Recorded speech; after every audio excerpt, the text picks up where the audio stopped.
امام مالک رحمۃ اللہ علیہ، میں نے بتایا کہ مدینے میں مرنے کی ان کی تمنا تھی اور اللہ نے ان کی تمنا کو پورا فرمایا۔ آج جنت البقیع میں امام مالک کی قبر موجود ہے۔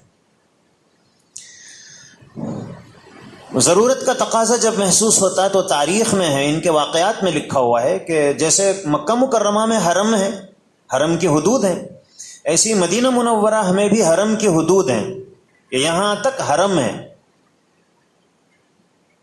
تو امام مالک اس زمانے میں بیت الخلاؤں کا زیادہ نظام نہیں تھا، تو جب ضرورت کا تقاضا ہوتا تو حرم شریف جہاں ختم ہوتا ہے اور دوسرا حرم کے باہر کا حصہ شروع ہوتا ہے، تو امام مالک ضرورت کے لیے اس کنارے پر جاتے، پیر حرم شریف میں رکھتے اور اس انداز سے بیٹھتے کہ غلاظت حرم کے باہر گرے۔